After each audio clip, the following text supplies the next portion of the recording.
Pete Rose, the hit king's fall from grace.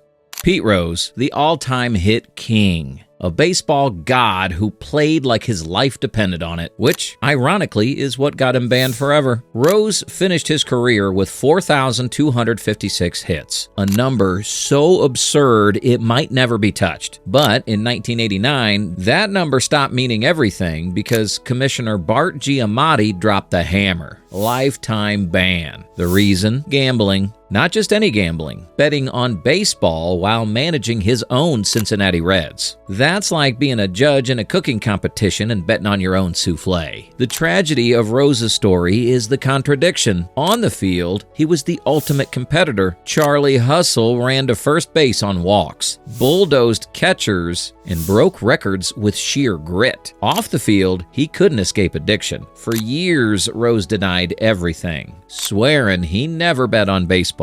15 years later, he finally admitted it, but by then, his reputation was shattered. Fans fought for his reinstatement for decades. They argued, if steroid guys can make the Hall of Fame conversation, why not Pete? MLB never budged. Rose spent the rest of his life doing autograph signings outside Cooperstown, close enough to the hall to smell the plaques, but never see his name on one. In 2025, though, long after his passing, baseball finally gave in and lifted the ban. It was bittersweet. Rose never got to witness his redemption. But now, his story's complete. The legend, the scandal, and the strange justice baseball served decades too late. From one tragic outlaw to another, let's rewind over a century to a scandal that changed the game forever. Shoeless Joe Jackson, the Black Sox scandal.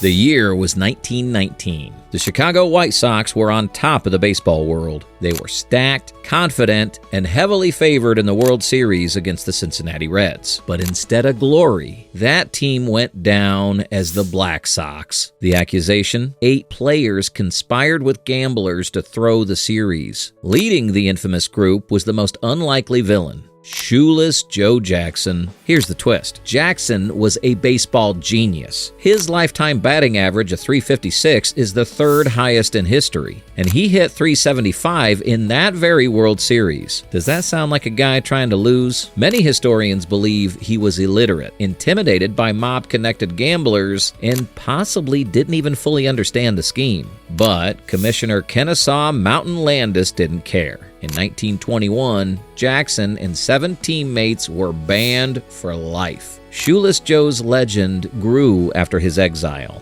The movie Field of Dreams immortalized him as a ghostly symbol of lost innocence. Fans argued for decades that he was railroaded, that MLB needed a villain to save face, and Jackson became the sacrificial lamb. In 2025, his ban was finally lifted, just over 100 years too late. Think about this. Babe Ruth himself admitted he modeled his swing after Shoeless Joe. The man influenced the greatest hitter ever, yet his own name was blacklisted from baseball history for over a century. Justice? Not really. It's a reminder that MLB's reputation has always been protected first, even if it meant ruining a legend's life. From a barefoot batting genius to a $300 million slugger who thought he was untouchable, let's fast forward to a modern scandal that shook the game.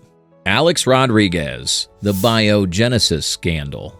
Alex Rodriguez was supposed to be the guy, the 5-tool superstar, the highest paid player in MLB history, the man who would pass Barry Bonds and reclaim baseball's home run crown. Instead, he became the face of the steroid era's ugliest scandal, biogenesis. In 2013, MLB dropped a 211-game suspension on A-Rod, later reduced to 162. The investigation revealed he'd been juicing with human growth hormone, testosterone, and other banned substances. That was bad enough. But what really hurt his image was how he tried to cover it up. MLB accused him of buying records from the Miami-based clinic to obstruct their investigation, essentially playing a real-life Breaking Bad side quest. Rodriguez's reputation imploded overnight. He sued MLB. He fought his own team. He became a villain in pinstripes, booed even in Yankee Stadium. The Yankees won a World Series with him in 2009, but his fall from grace was complete. By the time he came back, his Hall of Fame chances were gone.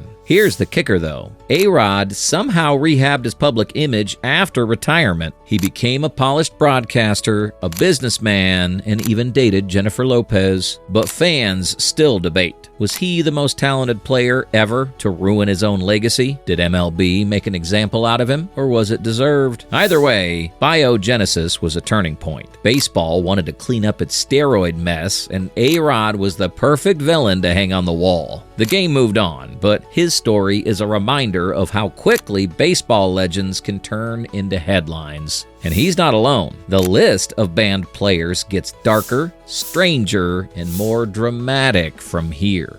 Barry Bonds, the Balco connection.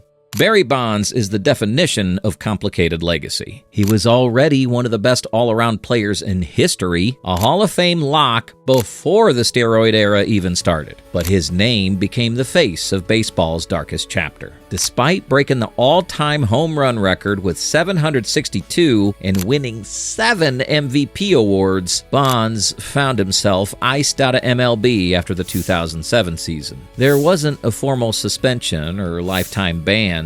Teams simply stopped calling. The turning point was Balco, the Bay Area Laboratory Cooperative, which was at the heart of a massive steroid scandal in the early 2000s. Bonds' trainer, Greg Anderson, was directly tied to Balco, and leaked grand jury testimony linked Bonds to performance-enhancing drugs like the Cream and the Clear. Then came reports of a positive steroid test in 2000, one that MLB's flimsy drug policies at the time failed to act on. The league was more than happy to let Bonds' record-breaking chase fill seats and TV ratings, but once fans and media turned on him, baseball seemed eager to make him a villain. He went unsigned despite proving he could still hit, a sign that teams wanted no part of the PR nightmare. Bonds' absence from the Hall of Fame remains one of baseball's biggest debates. Did MLB let him take the fall for an entire era that the league itself benefited from? Or did Bonds' transformation from a lean 5-tool star to a hulking power hitter smashing 73 homers in a season cross a line that writers couldn't forgive? Whatever your take, Bonds' story is as much about baseball politics as it is about steroids. From a Hall of Famer left out in the cold, let's talk about the guy who managed to get himself banned for life in under a year.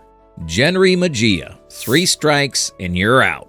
Jeanry Mejia's MLB career is a perfect example of how to not handle drug tests. The Mets pitcher became the first player in league history to earn a permanent ban under the 3 strikes PED policy, and he learned it fast, failing 3 separate steroid tests in less than 12 months between April 2015 and February 2016. It's almost impressive in a self-destructive way. What made it worse? One of his tests came while he was already serving a suspension. MLB wasn't going to play around. They slammed Mejia with a lifetime ban at just 26 years old. In a league where second chances are common, and even big names like A-Rod found ways back, Mejia's story stood out. He went from promising closer to cautionary tale overnight. Mejia later claimed MLB had a vendetta against him and even accused the league of corruption. The conspiracy theories didn't help his case, but in 2018, in a surprising twist, MLB reinstated him. By then, the damage was done. He bounced around minor leagues and independent leagues, but the dominance that once made him a future star was gone.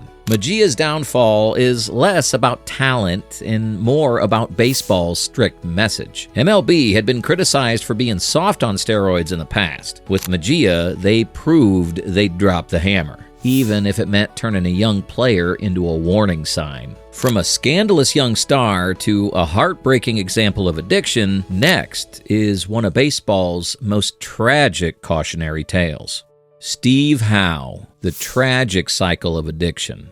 Steve Howe wasn't a steroid villain or a gambler. He was a supremely talented pitcher battling demons that baseball didn't know how to handle. Howe debuted with the Dodgers in 1980 and immediately made an impact. winning Rookie of the Year and helping LA capture the 1981 World Series. But behind the scenes, Howe was struggling with cocaine and alcohol, and those battles became public fast. Between 1984 and 1992, Howe was suspended 7 times for substance abuse. In 1992, MLB finally issued a lifetime ban, but only for 5 months. He was reinstated, and Howe kept getting more chances because his left arm was that good. Every time he came back, he was still effective, which made MLB's handling of him a mix of sympathy and exploitation. The league didn't have a real support system for addiction back then. Howe's suspensions were more like headlines than solutions. Instead of rehab and real mental health resources, he was stuck in a cycle of punishment and comebacks. Fans didn't know whether to root for him or criticize him. Tragically, Howe's struggles followed him into retirement. In 2006, he died in a car accident at age 48.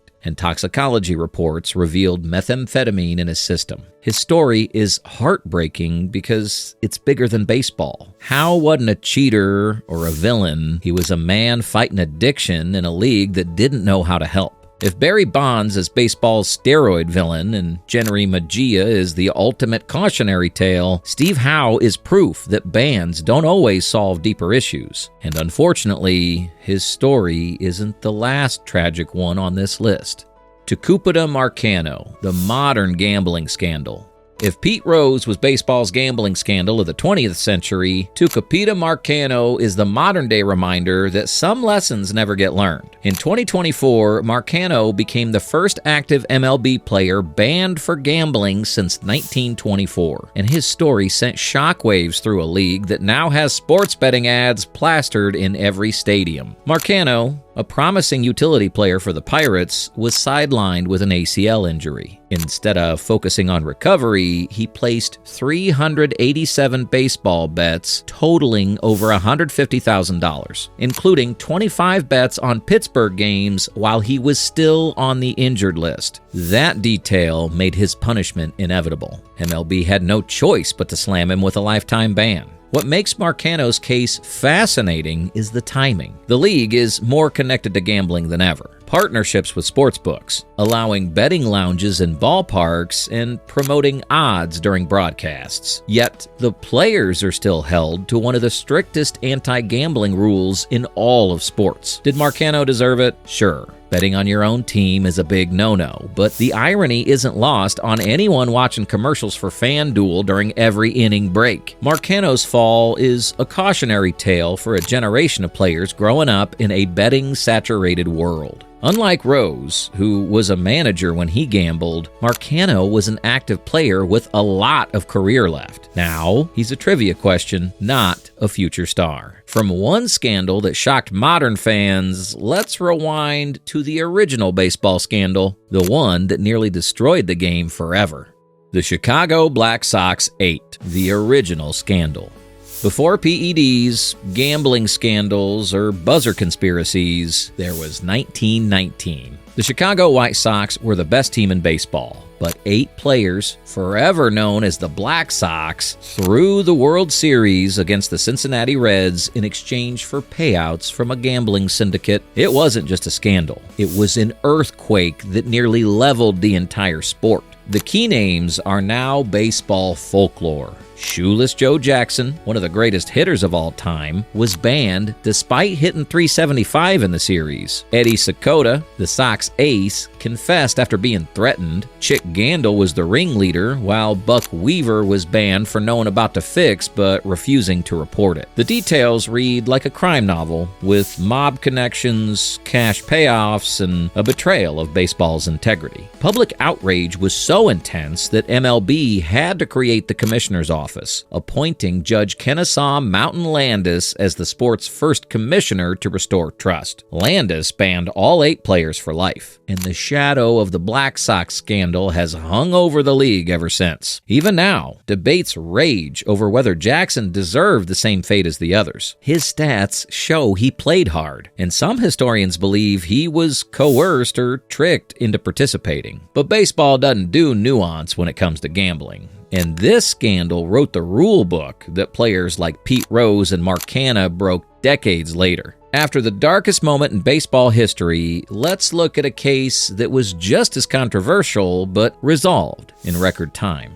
Ferguson Jenkins, the Hall of Famer's drug arrest. Ferguson Jenkins was one of the best pitchers of his era, a future Hall of Famer, and a Cy Young winner. But in 1980, his name made headlines for all the wrong reasons. Jenkins became the first player in MLB history to be permanently suspended for drug-related offenses after being arrested in Toronto for possession of cocaine, hashish, and marijuana. The story was shocking, not just because Jenkins was a star, but because of how swiftly MLB acted. Commissioner Bowie Kuhn handed him a lifetime suspension, and for a moment, it looked like Jenkins' career and reputation were over. But here's the twist. Jenkins appealed the suspension, and within just 2 weeks, an arbitrator overturned it. He was back on the mound like nothing happened, and he pitched effectively for years after the scandal. This case highlighted the inconsistencies in MLB's disciplinary system. Jenkins was punished harshly at first, but because of his talent and the lack of a concrete drug policy, he dodged long-term consequences. Compare that to someone like Jenry Magia, whose career evaporated after failing PED tests, and you see how MLB's approach has evolved, or in some cases, stayed messy. Jenkins' legacy remains largely intact. He was inducted into the Hall of Fame in 1991, proof that baseball can forgive when it wants to. But his case stands as one of the earliest signs of MLB struggling to balance its image with fair treatment of players. From Jenkins' quick reinstatement to Marcano's permanent ban, one thing is clear. Baseball's punishments have always been a mix of politics, perception, and timing. And these aren't even the last names on the list. Benny Koff, the forgotten ban. If you've never heard of Benny Koff, don't worry, you're not alone. His story is one of baseball's strangest and most forgotten bans, and it shows just how arbitrary early MLB justice could be. Koff was a star in the early 1900s, nicknamed the Ty Cobb of the Federal League because of his insane batting numbers. When the Federal League folded, Koff joined MLB and quickly became one of its brightest stars. He was flashy, outspoken, and dominant. A player fans either loved or hated. But in 1921, Koff's career came to a screeching halt when he was accused of auto theft. The charges made headlines, and Commissioner Kennesaw Mountain Landis, the same man who banned the Black Sox, suspended Koff indefinitely. Here's where it gets wild. Koff was acquitted of all charges, completely cleared. But Landis refused to reinstate him anyway, saying his presence would burden patrons with grave apprehension. In other words, Koff wasn't banned because he was guilty. He was banned because Landis didn't like the optics. This decision effectively ended Koff's MLB career, despite him just being 30 years old and still a productive player. He went from being a superstar to a cautionary tale overnight, all because one man decided baseball needed moral authority. It's a story that reminds us how much power commissioners used to wield, and how a single ruling could erase a player's legacy. Koff's ban is rarely talked about today, overshadowed by bigger scandals like Pete Rose or Shoeless Joe Jackson. But his case is a chilling example of how MLB discipline in its early days wasn't just strict, it was personal. Landis didn't see Koff as a good representative of the game, and that was enough to end his career. From Koff's forgotten exile to Rose's lifetime ban, MLB history is full of these stories, where one decision shaped not just a player's future, but baseball's entire moral code. And there you have it, the rogues gallery of baseball's banned players. From legends like Pete Rose and Shoeless Joe Jackson to forgotten names like Benny Koff. These bans show us more than just punishment. They tell the story of a sport constantly wrestling with its own image. Was Rose's exile about integrity or making an example? Did Shoeless Joe deserve his fate? And what about Koff? Was he a criminal or just a casualty of Landis's ego? Baseball has always been about more than just stats. It's about heroes, villains, and the fine line between them. Even now, these stories spark debates about fairness, forgiveness, and whether baseball holds grudges longer than any other sport. So here's the question for you. Which of these bans do you think was justified? Which ones were unfair? And who else belongs on this list? Drop your thoughts below, because baseball history is a lot messier than the box scores suggest.